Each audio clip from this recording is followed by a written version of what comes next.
ఆది కాండము 4వ అధ్యాయం మనం తెరచి మొదటి వచనం నుండి దాదాపుగా కొన్ని వచనాలు చదువుకొని దేవుని వాక్యంలోనికి మనం వెళదాం. ఆది కాండము 4వ అధ్యాయము మొదటి వచనం నుండి 15వ వచనం వరకు మనం దేవుని వాక్యం చదువుకుందాం.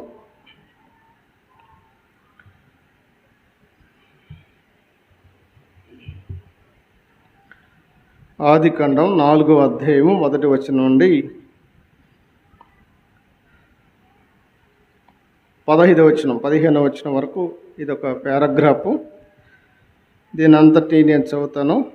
మీరు కూడా నాతో కలిసి ఈ వాక్యమును చదవాలని ప్రేమతో కోరుకుంటా ఉన్నాను.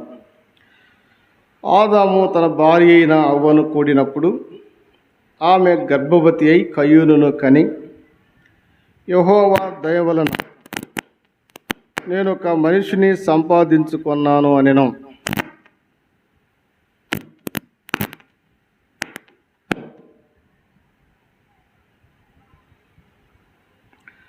తరువాత ఆమె అతని తమ్ముడుకు హేబేలును కనెను. హేబేలు గొర్రెల కాపరి, కయ్యూను భూమిని సేద్యపరచువాడు. కొంతకాలమైన తర్వాత కయ్యూను పొలము పంటలో కొంత యెహోవాకు అర్పణగా తెచ్చెను. హేబేలు కూడా తన మందులో తొలిచూలును పుట్టిన వాటిలో క్రొవ్విన వాటిని కొన్ని తెచ్చెను.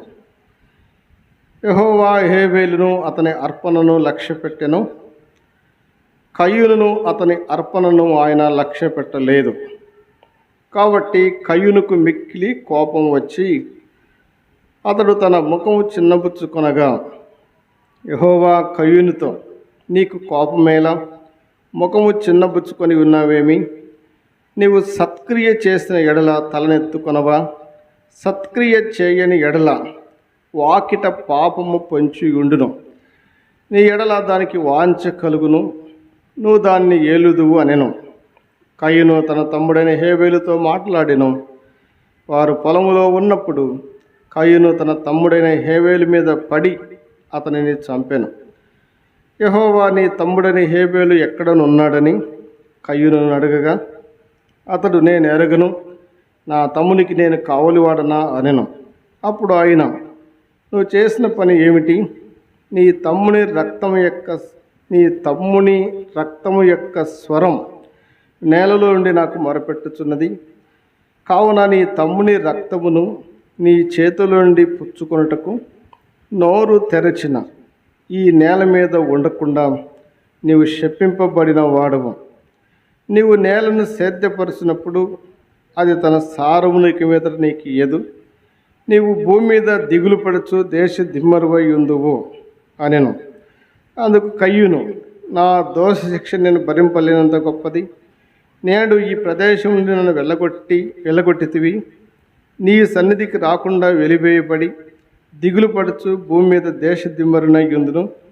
కావున నన్ను కనుగొని వాడు నన్ను చంపునని యెహోవాతో అనెను. అందుకు యెహోవా అతనితో, కాబట్టి ఎవడైనను కయ్యూనును చంపిన ఎడల వానికి ప్రతిదండన 7 అంతలు కలుగును అనెను. మరియు ఎవడైనను కయ్యూనును కనుగొని అతనిని చంపక ఉండునట్లు యెహోవా అతనికి ఒక గుర్తు వేసెను. బయటున్న పెద్దలు, లోపల ఖాళీగా ఉంది స్థలము, కొంచెం లోపలికి రావాలని ప్రేమతో కోరుతున్నాము. చిన్న ప్రార్థన చేసుకొని మనం చిన్న ప్రార్థన మరోసారి కూడా చేసుకుందాం. ఇంకా రావాల్సిన వారి కొరకు కూడా ప్రార్థన చేద్దాం. ముందున్న సమయం దేవుడు దీవించాలని కూడా కోరుకుందాం. ప్రేమ స్వరూపుడమైన మా ప్రభువా, మీకు వేలాది స్తుతులు చెల్లిస్తున్నాం. మరి ఏనుగులు దిన్నెపాడు గ్రామాన్ని బట్టి మీకు వందనాలు. మీ దయచేత మరి ప్రభా, నేడు దినాన మీరు ఇచ్చిన ఒక నూతన మందిరాన్ని బట్టి మీకు స్తోత్రాలు చెల్లిస్తున్నాం. అది ప్రతిష్ఠించుటకు సహాయం చేసినావు. నిన్న ఉదయం సాయంత్రం, ఈరోజు ఉదయం సాయంత్రం, రేపటి వరకు కూడా ఈ ప్రత్యేకమైన ఈ కూడికలు జరుగునట్లుగా మీరు కృప చూపించావు. ఎండిన ఎడారిలో దేవాన తండ్రి నీరును ప్రవహింపజేసే దేవుడు, నదులు ప్రవహింపజేసే దేవుడు తండ్రి, మీకు స్తోత్రాలు. కాబట్టి సమయంలో వారు ఇంకెవరైనా రక్షణ లేని వారు ఉంటే వారు రక్షించబడినట్లుగా మీ జీవజలపు నదులు ప్రవహింప చేయమని ప్రార్థిస్తున్నాం. అలాగా తండ్రి, వారు దాహం తీర్చబడి వారు గొప్ప రక్షణ యొక్క రుచిని అనుభవించినట్లుగా, పరలోక ఆనందం వారి హృదయాలలో పొందినట్లుగా మీరు సహాయం చేయండి. అదేవిధంగా ప్రభా నా తండ్రి, ఇంకా రక్షించబడి బలహీనులై అటు ఇటు ఆయా పరిస్థితుల ద్వారా చల్లారిన వారు ఉజ్జీవపడడానికి కూడా కృప చూపించండి. మరి చదవబడే వాక్యం కొరకే మీ స్తోత్రాలు. చేరి వచ్చిన వారందరిని బట్టి మీకు వందనాలు. ఇంకా తండ్రి చేరి అవసరం వారి కొరకు ప్రార్థిస్తున్నాం.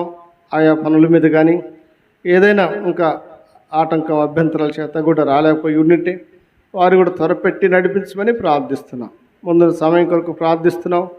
మా సమయాన్ని మీరు దీవించి మాకు ఆశీర్వాదకరంగా చేయమని, చీకటి అంధకార శక్తుల కార్యములు దూరపరచమని, ఈ సన్నిధి సమృద్ధిగా మాతో ఉంచమని మా ప్రభువైన యేసుక్రీస్తు వారి యొక్క నామములో ప్రార్థించి స్తుతించి వేడుకుంటున్నాము తండ్రి. ఆమేన్.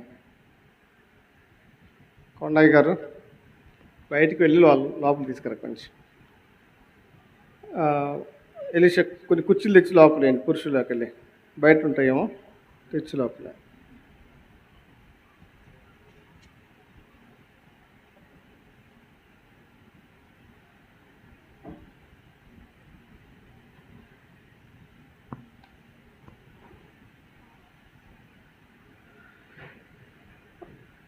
మనం ఈ సమయంలో చదువుకున్న వాక్య భాగంలో నుండి ఆది కాండము 4వ అధ్యాయము 1వ వచనం నుండి 15వ వచనం వరకు చదువుకున్నాము. ఇందులో నుండి ఒక చిన్న వర్తమానం ఏమిటంటే, కయ్యూను అనే ఒక వ్యక్తి ఉన్నాడు. ఎలిషా బాక్సులు తగ్గించి పెద్ద ఎంప్లిఫైర్. ఆయన పేరు కయ్యూను. ఈయన ఎవరు అంటే, భూమి మీద ఉన్నటువంటి మొట్టమొదటి నరులు ఆదాము అవ్వ వారి జ్యేష్ఠ కుమారుడు, మొట్టమొదటిగా పుట్టిన మొదటి కుమారుడు ఈ కయ్యూను. కయ్యూను అనే వ్యక్తి శాపగ్రస్తుడయ్యాడు, శపించబడ్డాడు. దిగులు పడుతూ దేశ దిమ్మరి అయ్యాడు. ఆయన సంతానం, ఆయన వంశం భూమి మీద మరలా తిరుగు లేకుండా పూర్తిగా నాశనం చేయబడ్డారు. అదే కాకుండా వారు మొట్టమొదటగా నరకానికి పోయిన వ్యక్తులు ఎవరంటే వారే. మొట్టమొదటిగా సాతాను చేతిలో పడి జీవితాన్ని నాశనం చేసుకున్న వ్యక్తి ఎవరంటే కయ్యూనే. తర్వాత విలువైన మంచి జీవితాన్ని శాపగ్రస్తంగా చేసుకున్న వ్యక్తి కూడా ఎవరంటే ఈ కయ్యూను అనేటువంటి వ్యక్తి. ఈ కయ్యూను అనే వ్యక్తి ఎందుకింత శాపగ్రస్తుడయ్యాడు, ఎందుకింత దేశదిమ్మరిగాడు, ఇది కొంచెం స్పీడ్ తగ్గిపోయాను, ఎందుకింత దేశదిమ్మరయ్యాడు, ఎందుకింత పాడైపోయాడు అని మనం కారణం వెతికితే మనందరికీ వాక్యం తెలిసిన వాళ్ళందరికీ కూడా ఒకే చిన్న ఆలోచన ఏంటనిపిస్తుంది. కయ్యూను తన తమ్ముడైన హేబేలు మీద పడి అతన్ని చంపాడు, అందును బట్టి అంత శాపగ్రస్తుడయ్యాడు అని మనం అనుకుంటాం. వాక్యం చదివి వాక్యం తెలిసిన వాళ్ళు దాదాపుగా ఎందుకు కయ్యూను ఇంత శాపగ్రస్తుడయ్యాడు అని అంటే, వాళ్ళ తమ్ముని మీద పడి తమ్ముడిని చంపేశాడు, అందును బట్టే శాపగ్రస్తుడయ్యాడు అని మనం చాలాసార్లు అనుకుంటూ ఉంటాం. ఒక నిమిషం నాకెళ్ళి చూడండి అమ్మా. అయితే దేవుని వాక్యం నాకెళ్ళి చూస్తున్నారా, ఆమెకెళ్ళి చూస్తున్నారా? ఆ మనూరామే కదా, నాకెళ్ళి చూడండి, నాకెళ్ళి చూడండి. నువ్వు ఇటు జరిగితే బాగుంటుందమ్మా, కొంచెం ముందుకు వచ్చి ఆ దారి, అది తలుపు దారి, అది ముందు ఇంకొంచెం. వెరీ గుడ్, ఇంకా చాలే, అక్కడ కూర్చో. చూడండి ఒకసారి. ఈ కయ్యూను ఎందుకింత శాపగ్రస్తుడయ్యాడు అని అంటే, తన తమ్ముని మీద పడి తన తమ్ముడిని చంపాడు కాబట్టి శాపగ్రస్తుడయ్యాడు అని మనం చాలాసార్లు అనుకుంటూ ఉంటాం. అయితే ఈ వాక్యాన్ని మనం చదువుతూ ఉన్నప్పుడు నాకేం అర్థమైందంటే, ఈ కయ్యూను ఇంత శాపగ్రస్తుడైపోవడానికి ముఖ్య కారణం ఏంటంటే, దేవుడు అందించిన వర్తమానాన్ని నిర్లక్ష్య పెట్టాడు. దేవుడిచ్చిన వాక్యమును, దేవుడు మాట్లాడిన మాటలను త్రోసివేయటం ద్వారా ఇంత శాపగ్రస్తుడయ్యాడు. కాబట్టి దేవుడు ఎంతో ప్రేమ స్వరూపి.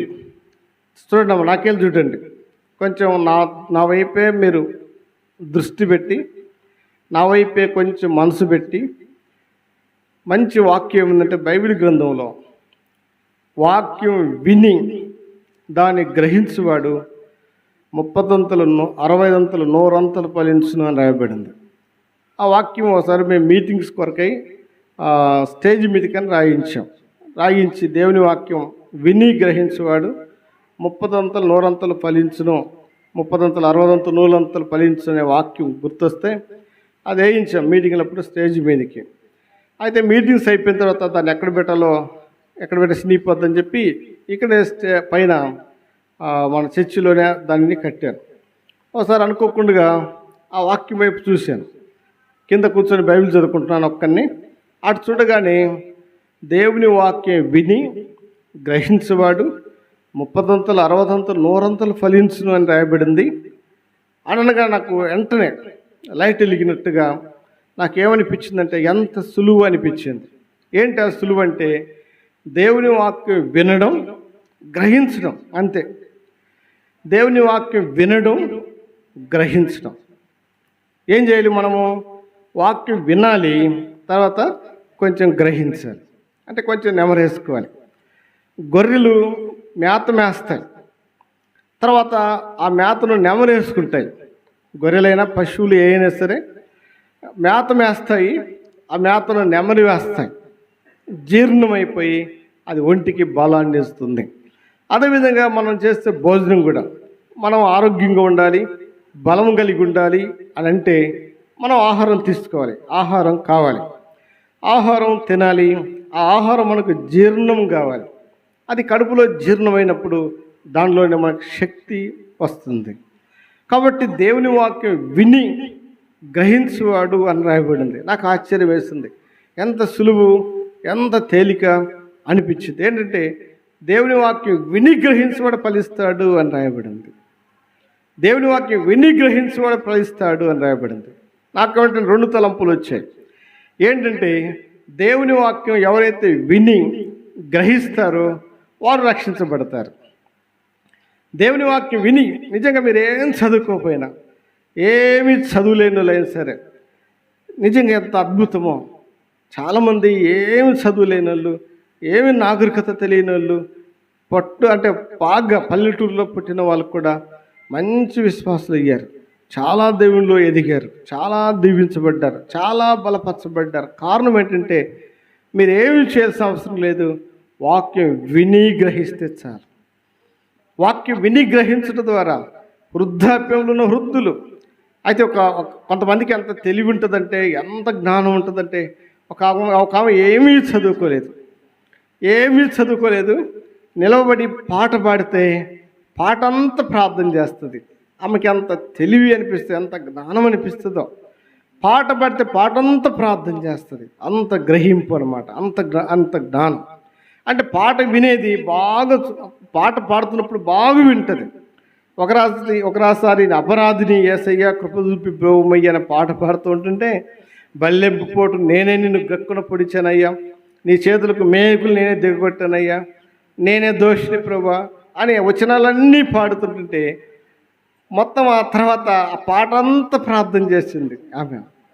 అంటే ఏమీ చదువుకోలేదు ఆమె మొరటామె పాపం వృద్ధురాలు చనిపోయింది, ప్రభు దగ్గరికి వెళ్ళింది. కానీ బాగా వింటుంది, మనసు పెట్టి అటు ఇటు చూడదు, తర్వాత బాగా గ్రహిస్తుంది, బాగా అర్థం చేసుకుంటుంది. ఆమె ఎంతో దీవించబడింది దేవునిలో.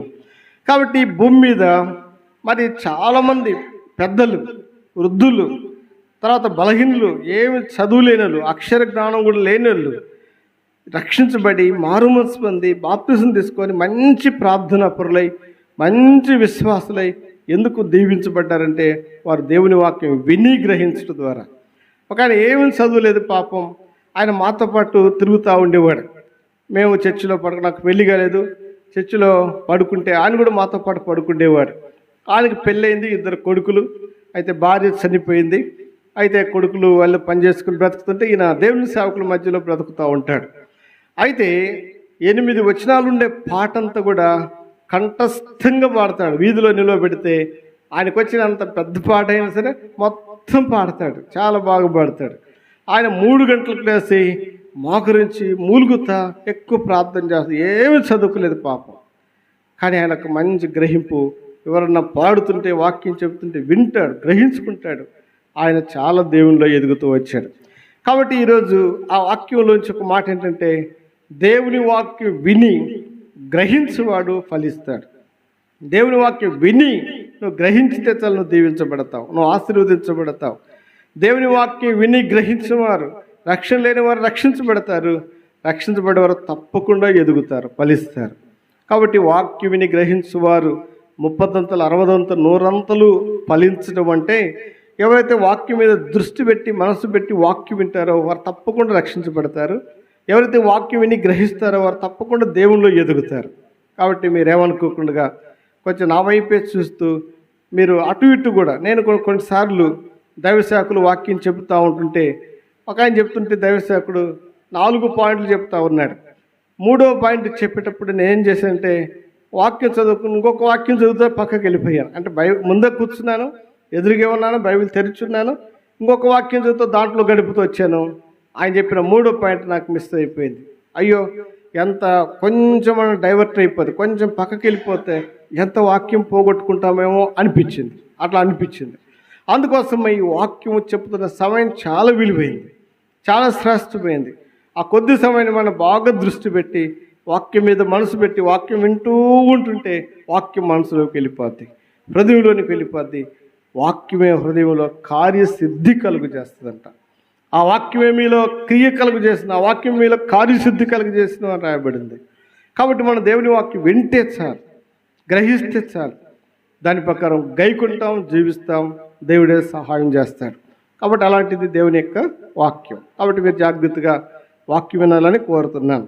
ఇప్పుడు ఈ రాత్రి మనం ధ్యానించుకుంటున్న ఈ వాక్యం ఏమిటంటే, కయ్యూను అనే వ్యక్తి ఎందుకు శాపగ్రస్తుడయ్యాడు, ఎందుకు దేశదిమ్మరయ్యాడు, ఎందుకు దిగులు పడుచు బ్రతకాల్సి వచ్చింది, ఎందుకు ఆయన జీవితం అంతా వ్యర్థమైపోయిందంటే ఒకే ఒక కారణం. అదేంటంటే దేవుని వాక్యమును విని గైకొనకపోవటం ద్వారా, లోబడకపోవటం ద్వారా ఆయన శాపగ్రస్తుడు అయ్యాడు. కయ్యూను హేబేలుని చంపి శాపగ్రస్తుడే అనుకుంటామని చాలాసార్లు. అది కాదు, కానీ దేవుడు చెప్పిన మాటలు వంట పట్టించుకోక, దేవుడు చెప్పిన మాటలు ఒంటికి ఎక్కించుకోకుండా, హృదయంలోనికి చేర్చుకోకుండా వాటిని పక్కకు తోసివేయటం ద్వారా కయ్యూను శాపగ్రస్తుడయ్యాడు. చూడండి, ఆదికాండం 4వ అధ్యాయం మొదటి నుండి మనం ఈ మాటలన్నీ చూసుకుంటూ వస్తాం. మొదటి నుంచి ఏముంది అంటే, మరి ఆదాము అవ్వలకు వారు ఏదైనా తోటలోంచి బయటికి త్రోసివేయబడిన తర్వాత మొట్టమొదటిగా ఆమె గర్భవతి అయి మొట్టమొదటిగా కుమారుణ్ణి ఆమె కన్నది. అయితే ఆయన పుట్టినప్పుడు ఎంత సంతోషపడిందో, మొట్టమొదటిగా కొడుకు పుడితే ఎంత సంతోషమో, ఎంత ఆనందమో. బయట ఉన్న లోపలికి రావాలయ్యా, లేదా దూరంగా పోయినా మాట్లాడుకోవాలి. మీ మాటలు మాకు వినిపిస్తున్నాయి, ఇక్కడికి కొంచెం అభ్యంతరం అనిపిస్తుంది. కయ్యూను పుట్టినప్పుడు ఏమన్నది అంటే, నేను యెహోవా దయ వలన ఒక మనిషిని సంపాదించుకున్నాను అని చెప్పి సంతోషపడింది. ఆయన కయ్యూను అని పేరు పెట్టింది, కయ్యూను అని. ఆ తర్వాత మరి దేవుడు మరలా గర్భఫలం ఇచ్చాడు. అప్పుడు రెండోసారి కుమారుని కలిగినప్పుడు హేబేలు అని పేరు పెట్టింది. అయితే వారిద్దరు కూడా పెరిగి పెద్దోళ్ళు అయిపోయారు. కయ్యూను పొలం సేద్యం చేసేవాడు, హేబేలేమో గొర్రెల కాపరి, గొర్రెలు మేపుతూ ఉండేవాడు. ఆ తర్వాత కయ్యూను హేబేలు ఇద్దరు కలిసి దేవునికి అర్పణ తీసుకుని వచ్చారు. దీని గురించి మనం బాగా ఆలోచన చేస్తే, ఆదాము అవ్వలను బట్టి ఈ కయ్యూనుకు దేవుని గురించి తెలియపరచబడింది, దేవుడున్నాడు అని. మనం దేవునికి కృతజ్ఞతలుగా బ్రతకాలి, దేవునితో జీవించాలి, దేవుని సహవాసం కలిగి ఉండాలి, ప్రతి విషయంలో మనం దేవునితో నడవాలి అని తల్లిదండ్రుల ద్వారానే కయ్యూను దేవుని గురించి నేర్చుకున్నాడు. అప్పుడు కయ్యూను ఆదామవ్వలు పాపం చేసినప్పుడే వారి కోసం ఒక బలి అర్పించబడింది. అప్పుడే ఒక బలిపీఠం, ఆ బలిపీఠం ద్వారా పాపక్షమాపణ, పాపానికి పరిహారం, దేవుని సహవాసం, దేవుని సన్నిధి ఏర్పరచబడింది. ఆ తర్వాత ఆదామవ్వలు ఏదైనా తోట నుంచి బయటికి వచ్చిన తర్వాత కూడా వారు దేవుని సహవాసనాలు కలిగి ఉంటూ ఉన్నారు. అంటే ఆ బలిపీఠం కట్టుకొని, బలిపీఠం గురించి చాలా విషయాలు ఉన్నాయి. దేవునికి మానవులకు సంబంధం బలిపీఠం, దేవుడు ఉన్నాడు అనడానికి రుజువుగా బలిపీఠం. మనం దేవునితో జీవించాలి అనడానికి ఆధారం బలిపీఠం. దేవుని సహవాసాన్ని కలిగి ఉండాలనేది బలిపీఠం. దేవునితో మనం అన్యోన్యంగా ఉండాలి, తర్వాత ప్రార్థించడానికి బలిపీఠం, తర్వాత స్తుతించడానికి బలిపీఠం, దేవుని కలుసుకోవడానికి బలిపీఠం అలాగుండేది. ఇది కంటిన్యూస్గా కొనసాగుతొచ్చింది. కాబట్టి మరి కయ్యూను హేబేలు పెద్దోళ్ళు అయిపోయిన తర్వాత వాళ్ళ తల్లిదండ్రులను బట్టి యోసేపు మరియలు యేసుప్రభు పుట్టిన తర్వాత ప్రతి సంవత్సరం యెరూషలేముకు వచ్చేవారు, పస్కా పండుగను ఆచరించేవారు, తిరిగి వెళ్తూ ఉండేవారు. అట్లా తల్లిదండ్రులు దేవుని మందిరానికి నడుస్తూ ఉంటుంటే పిల్లలు కూడా దేవుని మందిరానికి నడుస్తూ ఉంటారు. తల్లిదండ్రులు మోకరించి ప్రార్థిస్తూ ఉంటుంటే పిల్లలు కూడా ప్రార్థించడం నేర్చుకుంటారు. తల్లిదండ్రులు బైబిల్ చదువుకుంటుంటే పిల్లలు కూడా బైబిల్ చదువుకోవాలన్న ఆలోచన కలిగిద్ది. మనం దేవుని మందిరంలోకి వచ్చి మన బైబిల్ తెరిచి బైబిల్ తీసుకొని వచ్చి ఇలా తెరిచి కూర్చోబెడితే పిల్లలు కూడా ఒక బుక్ తీసుకొని వచ్చి దాన్ని తెరిచి కూర్చుంటారు. మనం ప్రార్థన చేసుకున్నప్పుడు బైబిల్ తెరిచి మోకరిస్తే వాళ్ళు కూడా ఒక బుక్ తెచ్చి తెరిచి వాళ్ళు కూడా మోకరిస్తారు.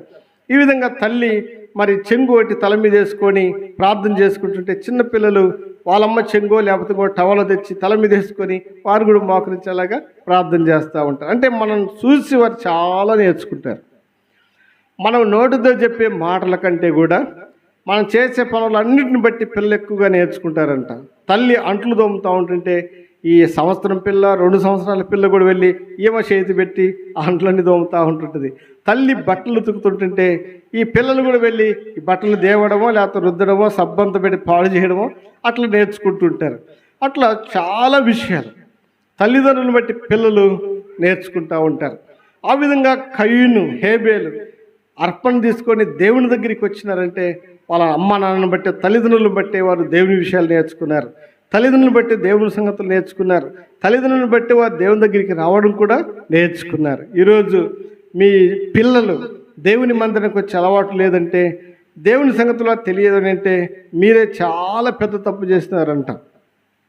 ఎందుకంటే వాళ్ళను దేవుని మందిరానికి మీరు వస్తూ ఉండింటే వాళ్ళు వచ్చేవారు, మీరు దేవుని ఎరిగి ఉండింటే వాళ్ళు ఎరిగి ఉండేవారు, మీరు నడుస్తుంటే వారు నడిచి ఉండేవారు, మీరు మోకరించుంటే వాళ్ళు మోకరించి ఉండేవారు, మీరు దేవుని సంగతులు తెలుసుకుంటే పిల్లలు కూడా తెలుసుకొని ఉండేవారు. మీరు చేసిన తప్పు అంటే మీరే కాదు, ఎవరైనా మనం అందరమైనా తల్లిదండ్రులు చేసిన తప్పుల ద్వారా పిల్లలు దేవుని ఎరగకుండా దేవునికి దూరం అయిపోయారు. ఇప్పుడు మనం బాధపడ్డా ప్రయోజనం లేదు. ఇప్పటికైనా ప్రార్థన చేసి వారి కొరకే మనం ప్రయాసపడమే మనం చేయాల్సిన పని. ఈ విధంగా ఆదాము అవ్వలను బట్టి కయ్యూను హేబేలు ఇద్దరి పిల్లలు కూడా దేవుని సంగతులు నేర్చుకొని దేవుని దగ్గరికి రావడం కూడా వారు అలవాటు చేసుకున్నారు. అయితే వీళ్ళిద్దరు పొలం పని చేసేవారు, పెద్దలు అయిపోయారు, ఎదిగిపోయారు. కయ్యూనేమో పొలము సేద్యం చేసేవాడు, హేబేలేమో గొర్రెలను కాసేవాడు, గొర్రెల కాపరి. ఇద్దరు కూడా ఒకసారి కయ్యూను తన పొలం పంటలో కొంత తీసుకొని దేవుని దగ్గరికి వచ్చాడు. హేబేలేమో తన మందలో నుండి తొలిచూలు పుట్టిన వాటిలో క్రొవ్విన వాటిని కొన్ని తీసుకొని ఆయన కూడా వచ్చాడు. వచ్చిన తర్వాత ఏం జరిగిందంటే హేబేలును అతని అర్పణను దేవుడు లక్ష్య పెట్టాడు, దేవుడు అంగీకరించాడు.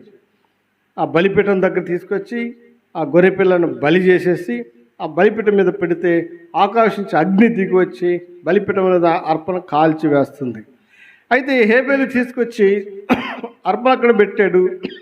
ఆ అర్పణ దేవుడు దహించి వేశాడు, కాల్చి వేశాడు, దాన్ని దేవుడు అంగీకరించాడు. కయ్యూను తీసుకొచ్చిన అర్పణ అలాగే నిలబడిపోయింది. ఎంతసేపు చూసినా, ఎన్ని గంటలు చూసినా అది అలాగే నిలిచిపోయింది. అక్కడ ఏమి సాక్ష్యమైందంటే కయ్యూను అర్పణను దేవుడు ఇష్టపడలేదు, తీసుకోలేదు. హేబేలు అర్పణ దేవుడు తీసుకున్నాడు అని అక్కడ సాక్షార్థమైపోయింది.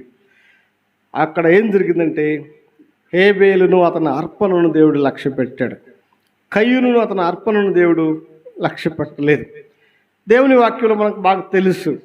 ఎందుకంటే ఉత్సాహంగా ఇచ్చువారిని దేవుడు ఎంతో ప్రేమించునని అన్నాడు. పిసినితనముగా కాక ధారాళంగా ఇయుడి అని రాయబడింది. సనుగు కొనకయు అని రాయబడింది బైబిల్లో. కొంచెంగా విత్తువాడు కొంచెమే కోస్తాడు, ఎక్కువగా విత్తువాడు ఎక్కువగా కోస్తాడు అని రాయబడింది. ఇంకొక మాట బైబిల్ చాలా ఉన్నాయి. నీతి న్యాయమును అనుసరించి నడుచుకొనుట బలులు అర్పించుట కంటే దేవునికి ఇష్టము అని రాయబడింది. అంటే మనం బలులు అర్పించడం సులభం, కానీ నీతి న్యాయమును కలిగి జీవించడం చాలా కష్టం. అయితే దేవుడు కోరుకునేది మనం ఇచ్చే బలులు కోరుకోడు, కానీ మన నీతి న్యాయం కలిగి జీవించడమే దేవుడు కోరుకుంటాడు. అదే కాకుండా సౌలు అనే రాజు యుద్ధానికి వెళ్ళి అమాలేకుల మీద యుద్ధం చేసి అమాలేకులను సంపూర్ణంగా నిర్మూలన చేసి వాటన్నిటిని వాళ్ళ వస్తువులు కూడా నిర్మూలన చేస్తామని చెబితే ఈయన ఏం చేశాడంటే కొన్ని గొర్రెలను, బలిసిన వాటిని, బలంగా ఉన్న వాటిని, క్రొవిన వాటిని తీసుకొచ్చుకున్నాడు. తెచ్చుకొని ఎందుకు తెచ్చావు, వాటన్నిటిని నాశనం చేయమని చెప్పాడు కదా దేవుడు, ఎందుకు తీసుకొచ్చావు అంటే ఆయన అంటాడు, ఇవి దేవునికి బలి అర్పించడానికని మేము తీసుకొచ్చామని అంటాడు. అప్పుడు సమూయేలు ప్రవక్త అంటాడు, దేవుడు సెలవిచ్చిన ఆజ్ఞను గైకొనటం వలన యెహోవా సంతోషించినట్లు దహన బలులను అర్పించడానికి సంతోషించునా, కాబట్టి బలులు అర్పించడం కంటే మాట వినడం, దహన బలులు అర్పించడం కంటే ఆయన ఆజ్ఞ గైకొనడమే శ్రేష్టం అంటాడు. నీవు ఇచ్చే బలులు ఎవరికి కావాలి, నీ దహన బలులు ఎవరికి కావాలి, దేవుని మాట వినడమే ఆయన దృష్టికి శ్రేష్టం. దేవుని ఆజ్ఞ గైకొనడం ఆయనకి శ్రేష్టం. అంటే కయ్యూని ఏమనుకున్నాడంటే, నేను అర్పణ తీసుకొని పోతే నా బ్రతికెట్లున్నా, నా జీవితం ఎట్లున్నా దేవుడు అర్పణ తీసుకుంటారులే అనుకున్నాడు. అయితే కయ్యూను దుష్టుడు అని యోహాను పత్రికలో రాయబడింది. ఎందుకు చంపాడంటే వాడు దుష్టుడు అని, క్రియలు దుష్టమే చెడ్డవి అని రాయబడింది. కయ్యూని జీవితం బాగలేదు కాబట్టి కయ్యూని తీసుకొచ్చిన అర్పణ దేవుడు తీసుకోవడానికి ఇష్టపడలేదు. దేవుడు మనం ఇచ్చే కానుక కంటే, మనం ఇచ్చే సంద కంటే ముందు మన జీవితం దేవునికి ఇష్టమైనదిగా ఉండాలి. మన జీవితం దేవుడికి సంతోషం కలిగించేటట్లుగా ఉండాలి. అప్పుడు దేవుడు మనం ఇచ్చే కానుక చిన్నదైనా 2 కాసులైనా దేవుడు దానికి ఎంతో సంతోషిస్తాడు. కాబట్టి కయ్యూని జీవితం దేవుని దృష్టికి అనుకూలంగా లేదు. అందుకే కయ్యూని తెచ్చిన అర్పణ దేవుడు ఇష్టపడలేదు, నాకు అవసరం లేదని అన్నాడు. అయితే హేబేలును అతని అర్పణను దేవుడు లక్ష్య పెట్టాడు. అక్కడే సమస్య ప్రారంభమైపోయింది. ఆ తర్వాత ఏం జరిగిందంటే ఆదికాండం 4వ అధ్యాయము 4వ వచనం చదువుదాం. హేబేలు కూడా తన మందలో తొలుచూలు పుట్టిన వాటిలో కొన్ని క్రొవిన వాటి కొన్ని తెచ్చును. యెహోవా హేబేలును అతని అర్పణను లక్ష్య పెట్టెను, కయ్యూనును అతని అర్పణను ఆయన లక్ష్య పెట్టలేదు. 5వ వచనం. కాబట్టి కయ్యూనుకు మిక్కిలి కోపం వచ్చినప్పుడు అతడు ముఖము చిన్నబుచ్చుకొనగా. దేవుడు హేబేలును అని రాశారు అక్కడ, మనం బాగా చదువుతా, అక్కడ ఉంది కదా 4వ వచనంలో, దేవుడు హేబేలును అతని అర్పణను లక్ష్య పెట్టెను అని ఉంది. తెలుగులో లక్ష్య పెట్టండి, ఇంగ్లీష్లో రిసీవ్డ్ అని ఉంటుంది. అంటే తీసుకున్నాడు, స్వీకరించాడు అని. మనం ఎవరికైనా బట్టలు ఇస్తామనుకోండి, బట్టలు కొంతమంది తీసుకోరు, మాకు వద్దులే అంటారు, తిరస్కరిస్తారు, వద్దని. కొంత సంతోషంగా తీసుకుంటారు. దేవుడు హేబేలును అతని అర్పణను దేవుడు ఇష్టపూర్వకంగా తీసుకున్నాడు, సంతోషం అనిపించింది. కయ్యూను ఇచ్చే అర్పణ దేవుడికి సంతోషం అనిపించలేదు, దేవుడు దాన్ని తీసుకోలేదు. కయ్యూనుకు మిక్కిలి కోపం వచ్చింది. కోపం కాదంట, ఏమంట మిక్కిలి కోపం వచ్చింది. దేవుడి మీద కోపము అనిపించింది. ఏమనిపించింది అంటే, ఒకటి దేవుడి మీద కోపం, రెండవది హేబేలు మీద కూడా కోపం. దేవుడు నా అర్పణను అంగీకరించలేదే అని దేవుడి మీద కోపం వచ్చింది. నా అర్పణ ఏమో ఆగిపోయింది, ఇతని అర్పణ దేవుడు అంగీకరించాడు కాబట్టి హేబేలు మీద కూడా కోపం వచ్చింది. మిక్కిలి కోపం వచ్చి ముఖం అంతా చిన్నపుచ్చుకున్నాడంట. అంటే ముఖాన్ని చిన్నదిగా చేసుకున్నాడంట, తక్కువగా దించుకున్నట్టుగా చేసుకున్నాడంట. అలాంటి సంఘటన అక్కడ జరిగింది. అలాంటప్పుడు దేవుడు ప్రేమగల దేవుడు, దేవుడు ఎంతో మంచి దేవుడు. ఈరోజు మన జీవితాలు దేవుని దృష్టికి అనుకూలంగా లేనప్పుడు, మన జీవితాలు దేవుని దృష్టి సరిగా లేనప్పుడు, మన దేవుడు ప్రేమించే దేవుడు. దేవుడు మనల్ని ఎంతో ప్రేమించేవాడు, మనం త్రోసివేసేవాడు కాదు. కయ్యూనును దేవుడు త్రోసివేయలేదు. కయ్యూను ఇచ్చే అర్పణను మాత్రం ఆయన లక్ష్య పెట్టడానికి ఇష్టపడలేదు. కానీ కయ్యూనును దేవుడు ప్రేమిస్తూ ఉన్నాడు. కయ్యూనును దేవుడు ఇష్టపడుతున్నాడు. కయ్యూను జీవితాన్ని దేవుడు కోరుకుంటున్నాడు. కానీ కయ్యూనులో మెక్కిలి కోపం వచ్చింది. ముఖమంతా చిన్నబుచ్చుకున్నప్పుడు దేవుడు మౌనంగా తన పనిలో తను వెళ్ళిపోవాల్సింది. మనం బైబిల్లో చదువుతుంటుంటే అబ్రహాముతో మాట్లాడి దేవుడు పరమునకు వెళ్ళిపోయిన అని రాయబడింది. ఆయా సమయంలో అబ్రహామును కలుసుకొని దేవుడు తన దగ్గరికి వెళ్ళిపోయిన రాయబడింది. ఈ సమయంలో హేబెలు అర్పణను దేవుడు అంగీకరించి ఆ తర్వాత ఆయన పరలోకానికి వెళ్ళిపోవాల్సింది. కయ్యూను ప్రస్తావన నాకెందుకు, కయ్యూను సంగతి నాకెందుకు, కయ్యూను గురించి నాకేమంత అవసరం అని కయ్యూను గురించి ఏం ఆలోచించాల్సిన అవసరం లేదు. అయితే కయ్యూనుతో దేవుడు మాట్లాడుతున్నాడు. కయ్యూనుతో దేవుడు మాట్లాడుతున్నాడు. జీవితం సరిలేని కయ్యూనుతో దేవుడు మాట్లాడుతున్నాడు. హృదయం సరిలేని కయ్యూనుతో దేవుడు మాట్లాడుతున్నాడు. జీవితాన్ని సరిచేయడానికి దేవుడు కయ్యూనుతో మాట్లాడుతున్నాడు. హేబెలు అర్పణ ఎందుకు అంగీకరించబడింది, నీ అర్పణ ఎందుకు అంగీకరించబడలేదు? కయ్యూను నువ్వు అర్థం చేసుకోవాలి, నువ్వు ఆలోచన చేసుకోవాలి, నువ్వు పరీక్షించుకోవాలి, నువ్వు పరిశీలన చేసుకోవాలి. ఏంటో అని చెప్పి నిన్ను నువ్వే మారు మనసు పొంది రక్షించబడి ప్రభు బలలో పాలు పొందేవారు, వారి గురించి బైబిల్ ఏమని రాయబడింది? ప్రతి మనుషుడు తనను తాను పరీక్షించుకోవలను అని రాయబడింది. ఎవరు పరీక్షించుకోవాలి? తనను తాను. ఇతరులను పరీక్షించడం కాదు, మనల్ని మనం పరీక్షించుకోవాలని రాయబడింది. మనల్ని మనమే విమర్శించుకునే ఎడల తీర్పు పొందకపోదు అని రాయబడింది. కయ్యూను ఎవరి వైపు చూడకుండా, ఎవరి వైపు లక్ష్య పెట్టకుండా, అయ్యో నా అర్పణ దేవుడు ఎందుకు అంగీకరించలేదు, నేను తీసుకొచ్చిన అర్పణ దేవుడు ఎందుకు తీసుకోలేదు, కారణం ఏమిటి, లోపం ఏంటి, తప్పేమిటి, నా పొరపాట్లు ఏమిటి అని తను పరీక్షించుకొని పరిశీలన చేసుకొని తన లోపాలు తను గుర్తించి సరి చేసుకొని దేవుని దగ్గరికి వచ్చుంటే దేవుడిని క్షమించేవాడు, అతని అర్పణ కూడా అంగీకరించేవాడు. అయితే కయ్యూను తన హృదయాన్ని పరీక్షించుకోకుండా పరిశీలన చేసుకోకుండా తన తప్పేంటో తన లోపం ఏంటో ఏమీ గుర్తించుకోకుండా అలాగే కోపంతో ఉన్నాడు, చిన్నబుచ్చుకున్నాడు ముఖం అంతా కూడా. అంతగానే హృదయాన్ని పరిశీలన చేసుకోలేదు. కాబట్టి మన జీవితంలో ఎందుకైనా లోపాలు వచ్చినా, బాధలు వచ్చినా, కష్టాలు వచ్చినా, ఎందుకంటే అసలు ఒక నష్టం వచ్చినా, లేకపోతే ఒక రోగం వచ్చినా, ఒక ఏదైనా కీడు జరిగినా, ఎందుకు వచ్చింది ఈ కీడు, ఎందుకు వచ్చింది ఈ నష్టం, ఎందుకు వచ్చింది ఇది కారణం ఏంటి అని మనల్ని మనమే పరీక్షించుకుంటే, పరిశీలన చేసుకుంటే తప్పకుండా మన తప్పులు కనిపిస్తాయి, మన పొరపాట్లు కనిపిస్తాయి, మన లోపాలు కనిపిస్తాయి. అవి సరి చేసుకుంటే మన జీవితం తిరిగి దీవించబడుతుంది. కయ్యూను సరి చేసుకోలే, పరీక్షించుకోలే, పరిశీలన చేసుకోలేదు. కోపమంతా కూడబెట్టుకొని పట్టుకున్నాడు. కోపమంతా నింపి పెట్టుకున్నాడు. కోపం గురించి బిలిగ్రహంగా రాశారు. చిక్కులు పెట్టి 7 పాపాలని, 7 పాపాల గురించి రాస్తే అందులో కోపం గురించి కూడా రాశాడు. మనం ఒక్క నిమిషం కోపపడితే మన కండరాలంట, నరాలు గంట సేపు పనిచేస్తే ఎంత అలసిపోతాయో, ఒక్క నిమిషం కోపపడ్డందుకు నరాలు అంత బలహీనమైపోతాయంట. అంటే ఆ రక్తము స్ట్రక్ అయిపోయినట్టుగా కోపపడ్డగానే నరాలన్నీ బిగించుకొని పోయి అలసిపోతాయంట. కోపం అలాంటిదంట. కాబట్టి కయ్యూను కోపం నింపుకున్నాడు, కోపంతో ఉన్నాడు, కోపమే అతని హృదయంలో నిండి ఉంది. అలాంటి పరిస్థితుల్లో దేవుడు కయ్యూనుతో మాట్లాడుతున్నాడు.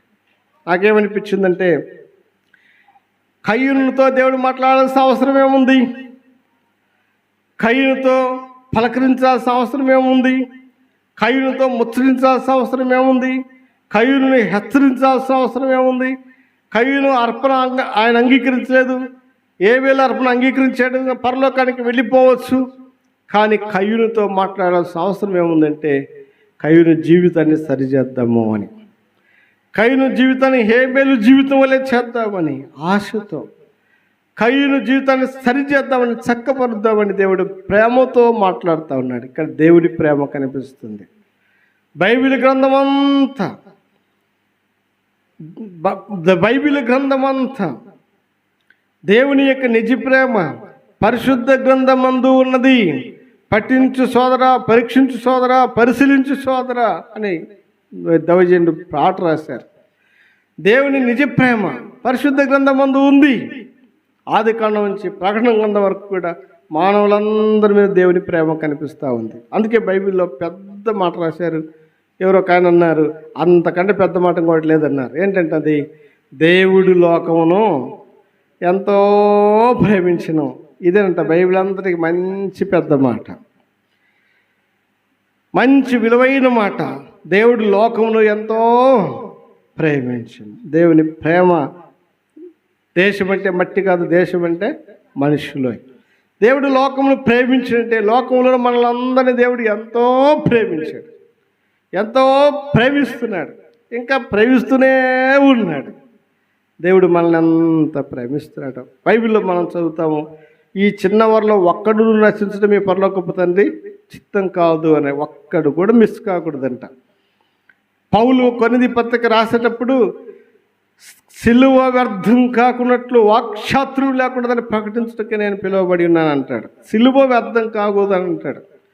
సిలువ వ్యర్థం కావడం అంటే ఏంటి నాకు అర్థం కాదనిపించింది. సిలువ వ్యర్థం ఏంటంటే యేసుప్రభు సిలువ వేయబడ్డం, యేసుప్రభు సిలువలో చనిపోవడం, తలలో కొమ్మల కిరీటం, కాళ్ళు చేతులలో శీలలు, శరీరం అంతా కొరడ దెబ్బలతో సీలిపోవడం, భారమైన మాను మొయ్యడం, ఆయన తల మీద ములకిరీటం పెట్టి మొత్తడం, సిలువను మోసుకుంటూ వీధులలో వెళ్ళిపోవడం, కల్వరి కొండ దగ్గరికి వెళ్ళి సిలువ మీద ఆయనను పడుకోబెట్టి ఆయనను మేకులతో దిగగొట్టడం, సిలువ మీద వేలాడ దిగడం, 6 గంటలు సిలువ మీద ఆయన అల్లమటించి వేదన పొంది శ్రమపడి దుఃఖపడి ఆ దాహంతో చచ్చిపోయాడు యేసుప్రభు.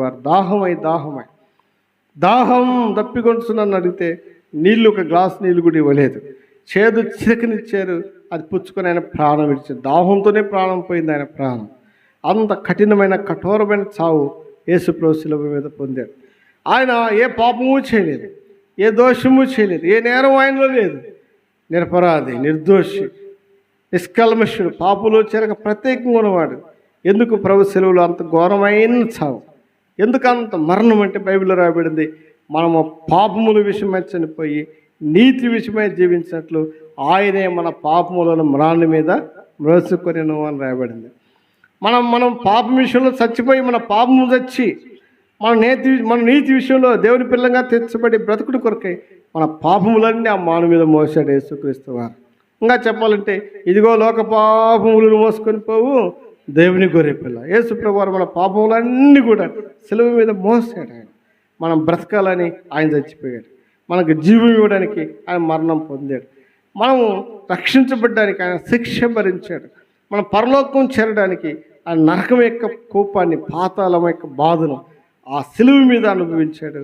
మనం అందరం ఎంత అద్భుతం అంటే, భూమి మీద ప్రపంచ జనాభా ఇన్ని కోట్లు ఉందని చెప్తారు కదా, అన్ని కోట్లు రక్షించబడి ప్రపంచంలో 256 దేశాలు ఉన్నాయని చెప్తున్నారు. 256 దేశాలలో అన్ని కోట్ల ప్రజలు అందరూ రక్షించబడి అందరు పరలోకంలో ఉండాలని యేసుక్రీస్తు వారి యొక్క ప్రేమ. ఎందుకని సిలువపై చనిపోయాడంటే ప్రపంచంలోనూ అందరూ మారు మనసు పొంది, అందరూ రక్షణ పొంది, అందరూ పాపములోంచి విడిపించబడి, అందరూ పాపక్షమాపణ పొంది, అందరూ దేవుని పిల్లలై, అందరూ దేవుని రాజ్యానికి వారసులై, అందరూ దేవుని రాజ్యంలో శాశ్వతంగా ఉండాలని అందరి కొరకు ఆయన సిలువలో మరణించాడు. సిలువ వ్యర్థం ఏంటంటే ఒక్కడు నరకానికి పోయినా సిలువ వ్యర్థమైపోయినట్టే, ఒక్కడికి సువార్త అందుకుపోయినా సిలువ వ్యర్థమైనట్టే. అందుకే సిలువ వ్యర్థం కాకూడదంటే నువ్వు రక్షించబడితే సిలువ యొక్క శ్రమ ఫలించినట్టే, సిలువ మరణానికి ఫలితం దక్కినట్టే. నువ్వు రక్షించబడకపోతే అంత సిలువ, అంత మరణం అయ్యో వ్యర్థమైపోయినాయి, ఒక్కడు నరకానికి పోయినా కూడా అది వ్యర్థమైపోయినట్టే. కాబట్టి ప్రభు ప్రేమ ఎంతో గొప్పది. కాబట్టి కయ్యూను కూడా దేవుడు ప్రేమిస్తున్నాడు అని అర్థమవుతుంది.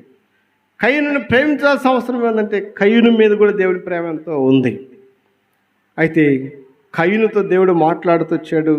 నాకైతే ఒక 6 మాటలు కనిపించాయి కయ్యూనుతో దేవుడు మాట్లాడిన మాటలు. ఒకసారి ఆదికాండం 4వ అధ్యాయం 6 చదువుదామా? 6 చదువుదాం. యెహోవా కయ్యూనుతో నీకు కోపమేలా అని అన్నాడు. ఇది దేవుడు మాట్లాడిన మాట. ఈ 6వ వచనమంతా కూడా 6, 7 వచనాలు కయ్యూనుతో దేవుడు మాట్లాడిన మాటలు. ఎందుకు మాట్లాడినాడంటే అతను అర్పణ దేవుడు అంగీకరించలేదని కయ్యూను కోపం పెట్టుకొని ఉంటే, అసలు కోపం ఎందుకు, ఈ కోపం మంచిది కాదు, ఇది నీకు నష్టాన్ని కలుగు చేస్తుంది, ఇదంతా తీసేసుకో, నీ జీవితాన్ని సరి చేసుకో, నీ జీవితాన్ని చక్కపరచుకో, మంచి జీవితం నీకుంది, ఆదాముకు మొట్టమొదటి పుట్టిన కొడుకు నీవే, జ్యేష్ఠ కుమారుడు, బల ప్రారంభం. మొట్టమొదటి పెట్టిన బిడ్డకే తల్లి తండ్రి యొక్క బలమంతా వస్తుందంట. కాబట్టి భూమి మీద నువ్వు మొట్టమొదటి సంతానం, నువ్వు ఎంతో దీవించబడతావు, ఎంతో మంచి భవిష్యత్తు ఉంది, ఎంతో ఆశీర్వాదం నీకుంది. కయ్యూను, నీకు కోపం ఎలా అని అన్నాడు. కయ్యూని మీద దేవునికి కోపం లేదు, కానీ కయ్యూనికి మాత్రం దేవుని మీద కోపం ఉంది.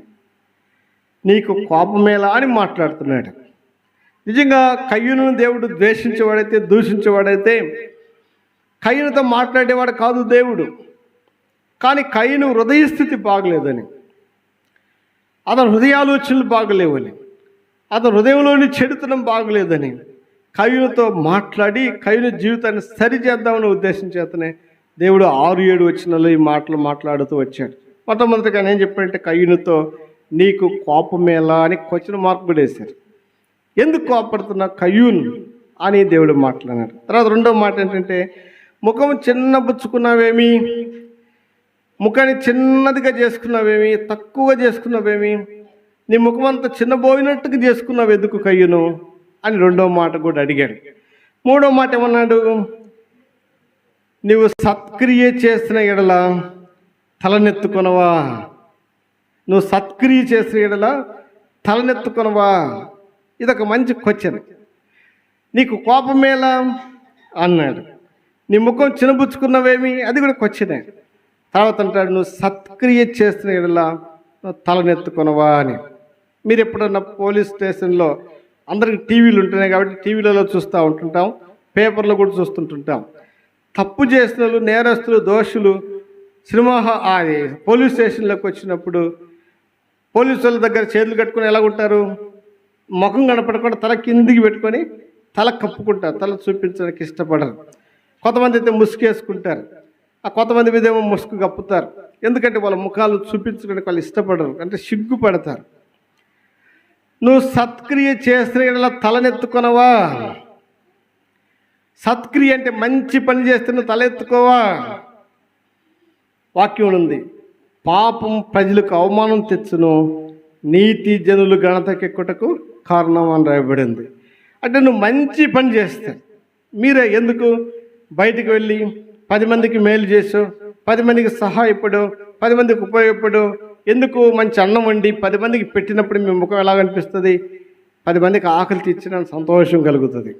ఎందుకు 10 చీరలు తెచ్చి 10 మందికి పంచిన తర్వాత ఏమనిపిస్తుంది, 10 మందికి 10 చీరలు ఇచ్చారని నా ముఖం ఎంతో కలగా అనిపిస్తుంటుంది. అంటే మంచి పని చేసినప్పుడు మనమేం సంతోషం, అదొక ఘనత, అదొక విలువ. అది తప్పు పని చేసినాడు తల ఎత్తుకోలేడు. దేవుడు అన్నాడు నువ్వు సత్క్రియ చేసిన ఎడల తలనెత్తుకొనవా. నువ్వు తలదించుకునే విధానం చూస్తుంటే నువ్వు చేసిన విధానం బాగలేదు అనిపించింది అని అన్నాడు దేవుడు. తర్వాత 4వ మాట ఏంటంటే సత్క్రియ చేయని ఎడల వాకిట పాపం పొంచియుండును అని చెప్పాడు.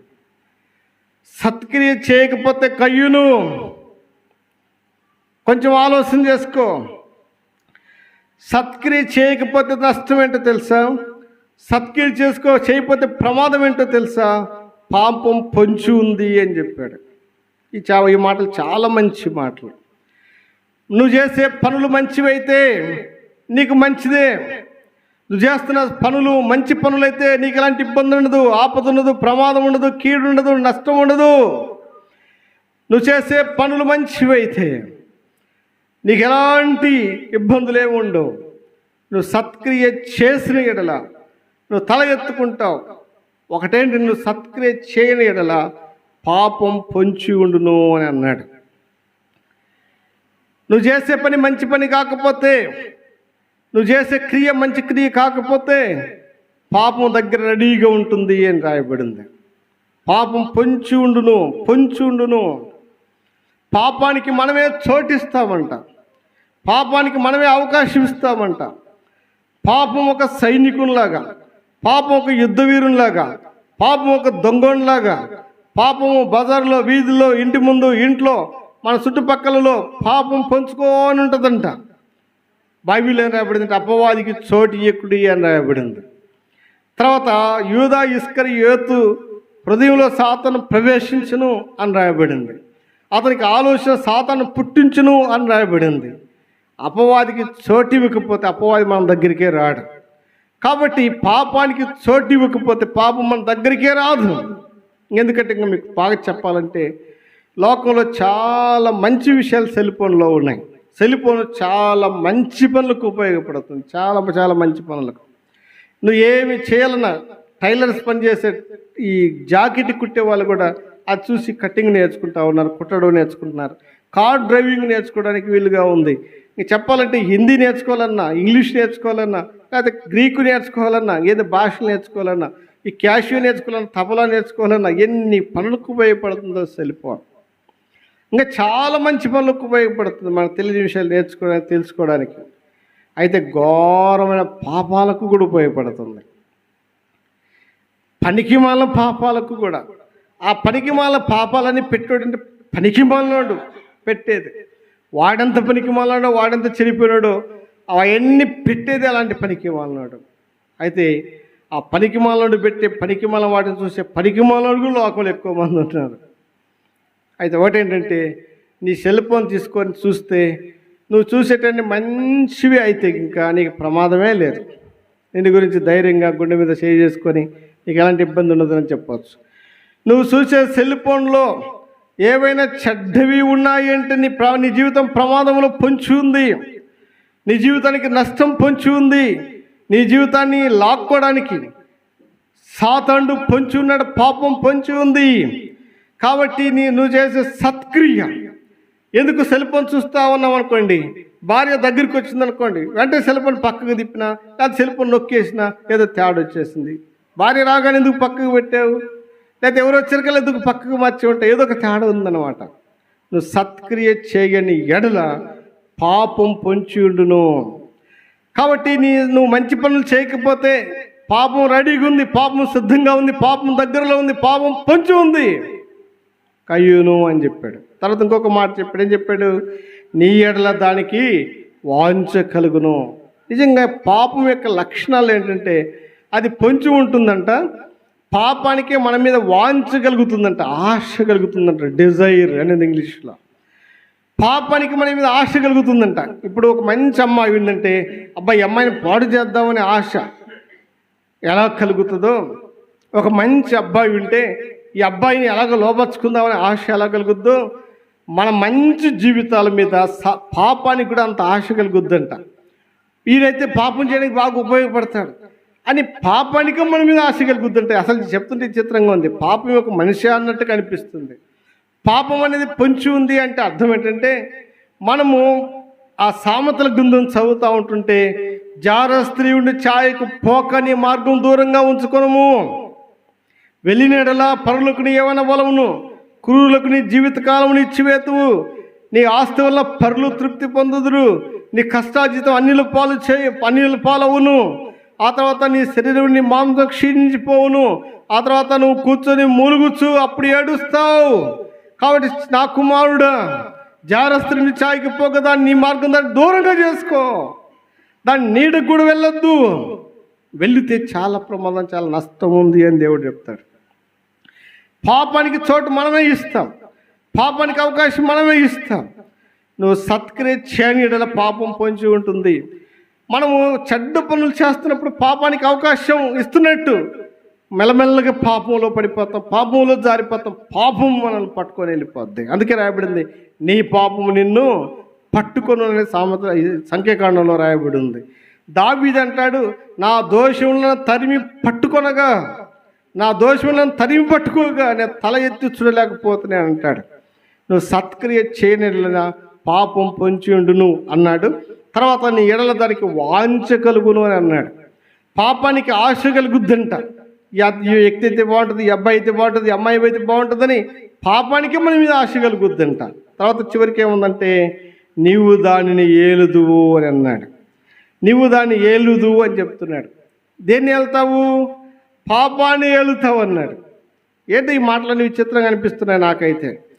పాపం పొంచి ఉండడం ఏమిటి, పాపానికి మన మీద వాంఛ కలగడం, ఆశ కలగడం ఏమిటి, చివరికి పాపం మన దగ్గరికి వచ్చిన తర్వాత పాపాన్ని మనం ఏలడం ఏంటి అంటే పాపాన్ని మనం పరిపాలన చేస్తామంట.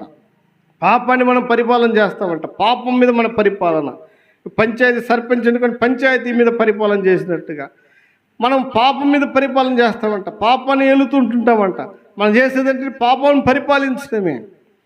ఒకటేమో నీకు కోపమేలా అన్నాడు దేవుడు, రెండవది నీ ముఖం చిన్నబుచ్చుకున్నావేమన్నాడు, రెండవది నువ్వు సత్క్రియ చేయనిలా తలనెత్తుకొనవా అన్నాడు, మూడవ మాట సత్క్రియ చేయనిలా వాకిన పాపం పొంచి ఉండునన్నాడు, నాలుగవ మాట నీళ్ళ దానికి వాంచగలుగు అన్నాడు, ఐదవ మాట నువ్వు దాన్ని ఏలుతావు కయ్యును అని చెప్పాడు, ఆరవ మాట.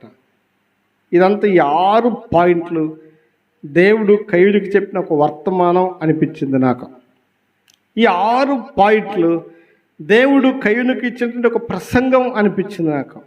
ఈ 6 మాటలు కయ్యునుకు దేవుడు ఇచ్చిన మంచి వాక్యం అనిపించింది. ఇంత మంచి వాక్యం ఎవరైనా చెప్తారా? చెప్పాల్సిన అంత అవసరం ఏముందంటే కయ్యుని జీవితాన్ని దేవుడు ఎంతో ప్రేమిస్తున్నాడు. కయ్యుని పాడైపోవడం దేవునికి ఇష్టం లేదు, కయ్యుని చెడిపోవడం దేవునికి ఇష్టం లేదు, కయ్యుని జీవితం నష్టపోవడం ఇష్టం లేదు. అందుకోసమే కయ్యును ఆపి, కయ్యుని కోసం ఆయన ఆగి పరలోకానికి వెళ్ళిపోకుండా నిలవబడి కయ్యును అర్పణను అంగీకరించినందుకు కోపపడుతుంటుంటే కయ్యును నేను చెప్పే మాటలు విను అని 6 మాటలు కయ్యునితో దేవుడు మాట్లాడుతూ వచ్చాడు. కాబట్టి ఈరోజు దేవుడు నీతో మాట్లాడుతున్నాడు, దేవుడు నిన్ను దర్శిస్తున్నాడు, నేను హెచ్చరిస్తున్నాడు, నీ దగ్గర నిలబడ్డాడు, నీ జీవితాన్ని ఆయన ఎంతో ప్రేమిస్తున్నాడు. నీ జీవితం విలువైనది అని, విలువైన నీ జీవితం విలువైనదిగా దీవెనకరంగా ఉండాలని దేవుడు కోరుకుంటా ఉన్నాడు. నీతో ముచ్చటిస్తూ నిన్ను ప్రేమిస్తూ ప్రేమతో కూడిన మాటలు, నువ్వు చెడిపోకుండా పాడైపోకుండా ఉండాలని దేవుడు తన వాక్యం ద్వారా ఈరోజు మనతో మాట్లాడుతున్నాడు. బైబిల్ గ్రంథంలోని శ్రేష్టమైన వాక్యం ద్వారా దేవుడు మనతో మాట్లాడుతున్నాడు. అమూల్యమైన మాటలతో దేవుడు మనతో మాట్లాడుతున్నాడు. దేవుడు తన వాక్యం ద్వారా మనతో మాట్లాడాల్సిన అవసరం ఏముంది అంటే మన జీవితం యొక్క విలువ ఆయనకు తెలుసు కాబట్టి, మన జీవితాలు పాడైపోకూడదనే ఉద్దేశం కాబట్టి మన జీవితాలతో దేవుడు మాట్లాడుతున్నాడు. ఈ మాటలు మనకి ఎంతో ఆశీర్వాదకరమైనవి, ఎంతో దీవెనకరమైనవి, మన జీవితాలను బాగు చేసేది దేవుని మాటలు. కయ్యూను నీకు కోపం ఎలా అంటే, ప్రభువా నా కోపం లేదేం లేదు, నా కోపం అంతా తీసేసుకుంటానంటే కయ్యూని జీవితం ఎంత దీవించబడేదాం. కయ్యూను తల చిన్నబుచ్చుకున్నావేమి, నీ ముఖం చిన్నబుచ్చుకున్నావేమిటంటే, ప్రభువా చిన్నబుచ్చుకొని ఏం బుచ్చుకొని బాగుంటాను, నా ముఖం బాగు పెట్టుకుంటానంటే సమస్య తీరిపోయేది. కయ్యూను సత్క్రియ చేసిన తలనెత్తుకునవా అన్నప్పుడు, అయ్యో నేను సత్క్రియ చేయలేదు కదా అని చెప్పి సత్క్రియ చేస్తాను ప్రభు అంటే బాగుండేది. నువ్వు సత్క్రియ చేయల పాపం పంచి ఉండును అంటే ఇంత ప్రమాదమా ప్రభువా, అట్లయితే నేను సత్క్రియలే చేసి పెడతానయ్యా అని చెప్పనాల్సింది. నీ ఎడల దానికి వాంఛగలుగును అంటే, అయ్యో పాపం నా కోసం పొంచి ఉందా, పాపం నా కోసం ఆశ కలిగి ఉందా, నేను ఎందుకు పాపంలో పడతాను, నేను ఎందుకు పాపంలో చిక్కుతాను, నా జీవితం ఎందుకు పాపం చేతిలో పెట్టుకుంటాను, నేను అట్లా చేయను ప్రభు అని అంటే కయ్యూని జీవితం ఎంతో బాగుపడి ఉండేది.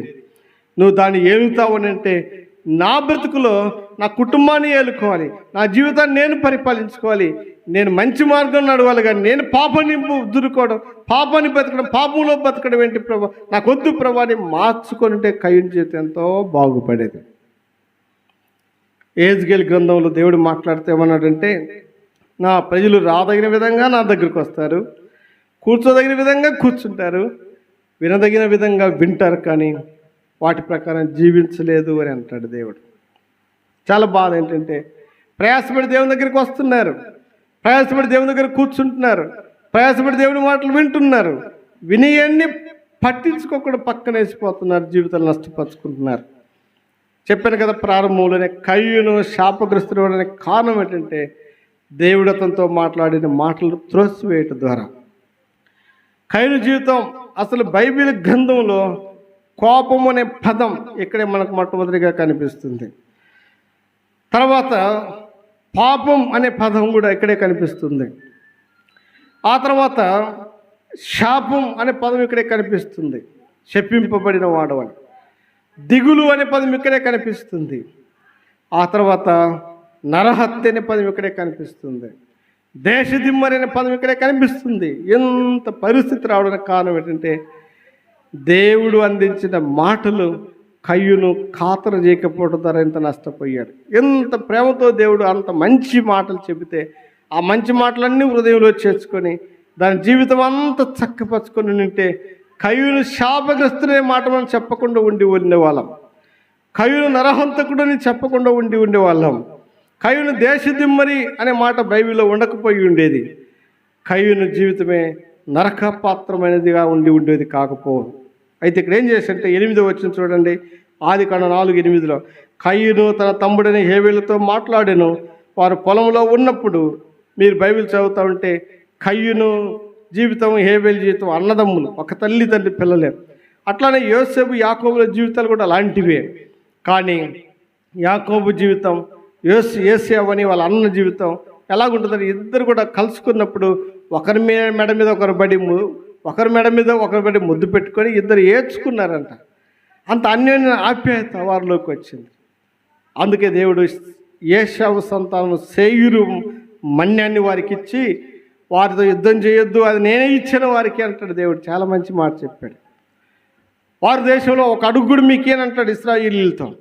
అంటే ఏశావు కూడా దేవుడి మాటకు లోబడి తన హృదయాన్ని మార్చుకున్నాడు. తమ్మిది మీద కోపం, దేశం అంతా తీసేసుకొని తన మనసును మార్చుకోవటం ద్వారా దేవుడు ఏశావు సంతానాన్ని కూడా ఆశీర్వదించాడు.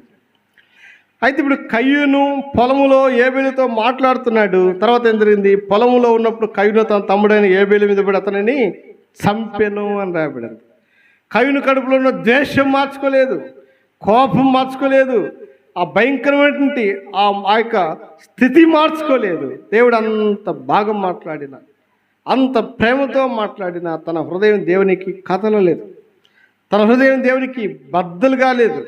మొండితనంతో బండిలాగానే ఉంది తప్ప దేవుని మాట లోపలికి చొచ్చుకోలేదు, లోపలికి పోనివ్వలేదు, హృదయంలోనికి చేర్చుకోలేదు. ఆ హృదయాన్ని అలాగే బండిలాగా పెట్టుకున్నాడు. నరహంతుకుడైపోయాడు. ఈరోజు దేవుని వాక్యం నీకు అందించబడుతుంటుండగా, దేవుని మాటలు వినిపించబడుతుంటుండగా, దేవుడు ప్రేమతో తన స్వరం వినిపించి నీకోసం వ్యయము క్రయం చెల్లించి నీతో మాట్లాడి నీ హెచ్చరిస్తుంటుండగా, ఈ మాటలు నీ హృదయంలోనికి పోకుండా, నీ హృదయంలోనికి చేరకుండా, నీ హృదయాన్ని కఠినంగా బండలాగా పెట్టుకుంటే నువ్వు ఒక నరహంతకుడు అయిపోతావు, నువ్వు ఒక దేశదిమ్మని అయిపోతావు, నువ్వు ఒక శాపగ్రస్తుడు అయిపోతావు, నరకానికి పాత్రం అయిపోతావు. భూమి మీదే దిగులు పడుతూ నీ జీవితాన్ని నాశనం చేసుకుంటావు. దేవుడు అంత మంచి మనసుతో మాట్లాడినప్పటికీ కూడా హృదయం కదలలేదు, కరగలేదు. తన హృదయాన్ని అలా కఠినపరుచుకున్నాడు, నాశనానికి పాత్రుడైపోయాడు.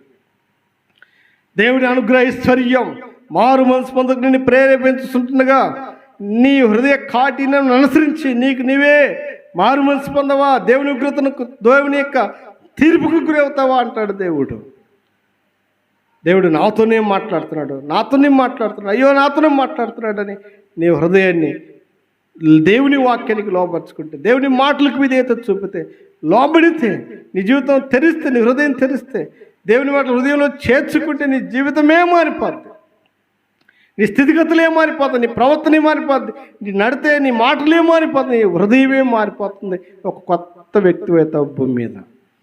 అది దేవుడు మనతో మాట్లాడుతున్నప్పుడు దేవుడి మాటలు అర్థం చేసుకుని లోబడకపోతే భూమి మీద మనమే భయంకరమైన శాపగ్రస్తులు అవుతాం. మన పుట్టిన పిల్లలు కూడా శాపగ్రస్తులు అవుతారు.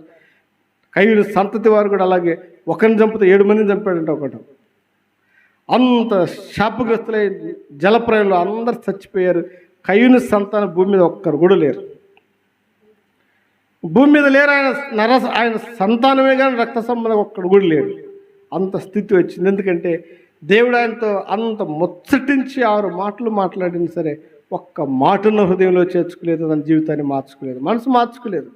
అందుకే భయంకర స్థితికి గురైపోయాడు. ఏమైందంటే తమ్ముడి మీద పడి తమ్ముడిని చంపేశాడు. మీరు చూడండి, మీ తమ్ముడిని ఒక మాట కొట్టగలరా? తమ్ముడిని ఒక కత్తి తీసుకొని పొడసగలరా? మీ తమ్ముడిని ఒక ఏదైనా షాక్ తీసుకొని కడుపులో పొడసగలమా? ఎంత క్రూరత్వంగా తయారైపోయాడో చూడండి. దేవుని వాక్యానికి లోబడిన వాడు, దేవుని మాటకు విధేయత చూపిన వాడు, దేవుని మాటకు విధేయత చూపిన వాడి జీవితం అలాగే మారిపోతుంది. దేవుని మాటకు లోబడితే జీవితం మారిపోతుంది. నువ్వు లోబడికపోతే నీ జీవితం కఠినంగా, క్రూరంగా తయారైపోతుంది. నీ దగ్గర జాలి ఉండదు, ప్రేమ ఉండదు, నీ అనే తనమే ఉండదు, మనవాడు మన నీటి స్వభావం కూడా ఉండదు, మంచితనమే ఉండదు, మంచి చేయలేని మనసు ఉండదు, క్రూరుడిగా మారిపోతాం. దేవుడు మాట్లాడే మాటలు కయ్యూను హృదయంలో చేర్చుకోకపోవడం ద్వారా ఒక నరహంతకుడైపోయాడు. సొంత తమ్ముని మీద పడి చంపేశాడు. ఎంత చెప్పాడంటే ఈ పెద్ద బండి తీసుకొని తమ్ముని మీద కొట్టినట్టుగా ఉన్నాడు. తమ్ముడు తల పగిలి, శరీరం పగిలి, మొక్కలైపోయి రక్తమంతా కారిపోతూ ఉంది. ఆ రక్తము స్వరము దేవుని దగ్గరికి వెళ్ళిపోతూ ఉంది. ఎంత భయంకరమైన పని చేశాడు. కారణం ఏంటంటే దేవుని మాటలు అతను హృదయంలో చేర్చుకోకపోవటం ద్వారా ఎంత భయంకరమైన నరహంతకుడు అయ్యారు కయ్యూను. తర్వాత 9వ వచనంలో, కయ్యూను నీ తమ్ముడని హేబేలు ఎక్కడ ఉన్నాడని కయ్యూను అడగగా అతడు, నేను ఎరగను, నా తమ్మునికి నేను కావలివాడనా అని తమ్ముని మీద పడి చంపేటప్పుడు ఎంత క్రూరంగా ఉన్నాడో. చంపిన తర్వాత అయినా కొంతమందికి మనసు మారుతుంది. అయ్యో నా తమ్ముని నా చేతులారా చంపేసుకున్నానే, అయ్యో నా బిడ్డని చేతులా చంపేసుకున్నానే, నా భర్తని చేతులా చంపేసుకున్నానే, నా భార్యని చేతులా చంపేసుకున్నానే, అయ్యో నా అన్నదమ్ములని చేతులా చంపేసుకున్నానే, నా అక్కజిల్లా చేతులా చంపేసుకున్నానే, మా అమ్మ నాన్న మా చేతుల్లో చంపేసుకున్నాను. చచ్చిపోయిన తర్వాత హృదయం కరిగిపోయి ఏడిపోస్తుంది. చాలామంది హంతకులు అలాగే ఏడ్చారు, అయ్యో అనవసరంగా చంపేదే పాపం అని. చచ్చిపోయిన తర్వాత సరే హృదయంలో జాలి దయగలుగుతుంది. ఎంత క్రూరుడు చచ్చిపోయినా కూడా. చంపేటప్పుడు క్రూరంగా ఉంది, చంపిన తర్వాత కూడా క్రూరంగానే ఉంది. కయ్యూను మీ తమ్ముడనే హేబేలు ఎక్కడ అని అడిగితే ఏం సమాధానం చెప్తున్నంటే, నేను ఎరగను అని అన్నాడు. నేనేం కావలి వాడనా అన్నాడు.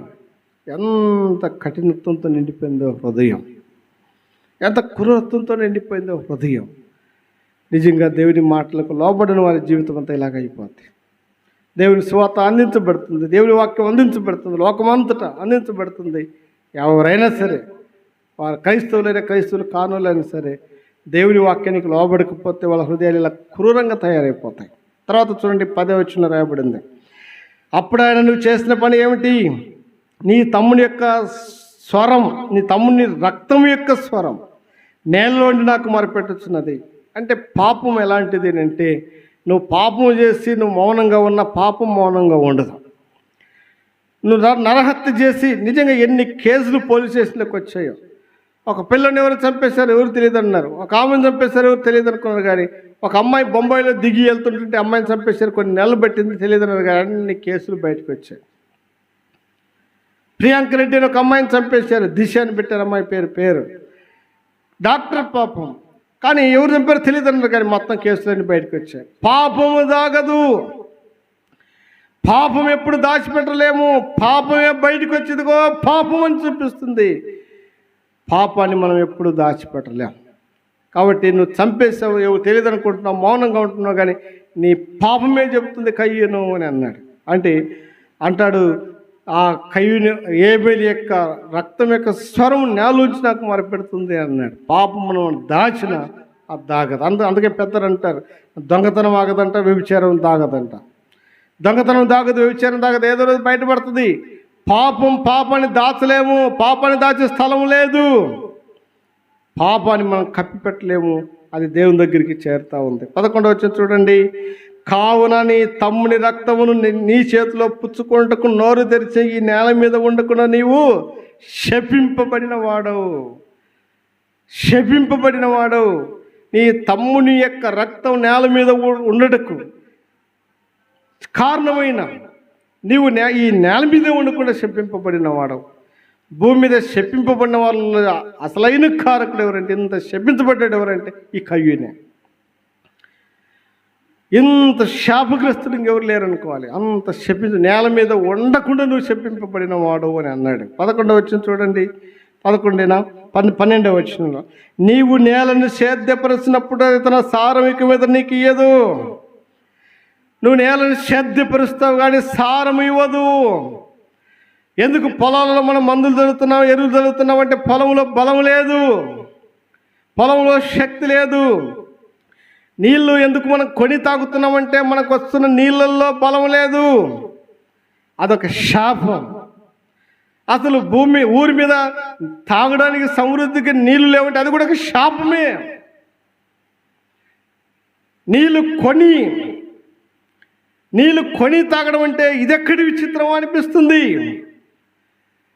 కూల్ డ్రింక్స్ అంటే కొని తాగుతాం, లేకపోతే ఇంకేదైనా కొందగిన వస్తువులు కొంటాం, కానీ నీళ్లు కొనుక్కోవడం ఏంటి కర్మ అంటే ఇదొక శాపం.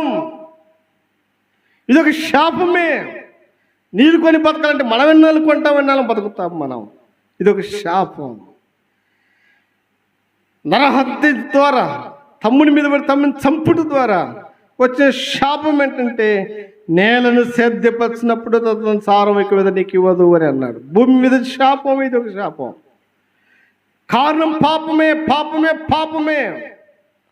ఈ పాపం ద్వారా కలిగే శాపం ఇది. తర్వాత చూడండి 12వ వచనంలో, నువ్వు భూమి మీద దిగులు పడుచు దేశ దిమ్మరవై ఉందువు. నీ కుటుంబంలో దిగులు, నీ కుటుంబంలో శాంతి లేదు, సంతోషం లేదు, నెమ్మది లేదు. డబ్బు ఉంది, ఆస్తి ఉంది, పలుకుబడింది, పదవి ఉంది, కానీ కుటుంబంలో శాంతి లేదు, సమాధానం లేదు, నెమ్మది లేదు. దిగులు, దిగులు, దిగులు. పాపం యొక్క ఫలితం ఇది. 13వ వచనం, అందుకు కయ్యూను, నా దోష శిక్ష నేను భరింపలేనంత గొప్పది అని తన చేతులు అతను చెప్తున్నాడు, కూడా చెప్తున్నాడు. నా దోష శిక్ష నేను భరింపలేనంత గొప్పది, నేను మొయ్యలేనిది. అంతకంటాడు, రాయి బరువు, ఇసుక భారం, మూడ్ల కోపం రెండుకంటే భారమైంది అని. పాపం యొక్క బరువు ఎంత భయంకరం ఉందో మీరు చూసారు ఎప్పుడన్నా? గుండె బరువు, గుండె వేదన, గుండె దుఃఖం, గుండె చింత, గుండె ఈ పాప భారం చాలా బరువుతో కూడింది. కొన్ని కేజీలు ఏదైనా బరువు మోయగలుగుతాం, కానీ పాప భారాన్ని మోయలేవు. నీ భుజం మీద ఏ బరువు లేదు, నీ వీపు మీద ఏ బరువు లేదు. నీవు చూస్తే ఎప్పుడు దిగులుతూనే ఉన్నావు.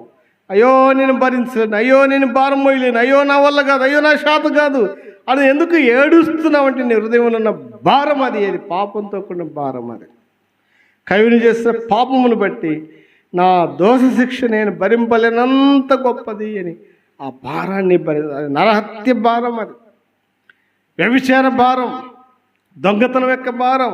తండ్రి దొంగతనాలు చేసిపోతే ఆ దొంగతనాల యొక్క శిక్షంత భార్య పిల్లలు భరించడం. వ్యభిచారం చేసి చచ్చిపోతే ఆ వ్యభిచారం యొక్క శిక్షంత భార్య పిల్లలు అనుభవించడం. నరహంతకుడే నరహత్య చేసి చచ్చిపోతే ఆ దోషమురిక బాధ్య. ఒక మనిషిని చంపితే ఆ దోషం బాధ్య, ఒక మనిషిని చంపితే శాపం బాధ్య. అదంత భరించలేనంత భారం. ఆ తర్వాత 14వ వచనం అంటాడు, నేడు నేను ఈ ప్రదేశం వెళ్ళగొట్టితివి, నేడు ఈ ప్రదేశం నన్ను వెళ్ళగొట్టితివి. దేవుని సావాసం లేదు, దేవుని సన్నిధి లేదు, దేవునికి దూరంగా దేవుని సహవాసం లేకుండా బతుకుతాడు. పెద్ద శాపం.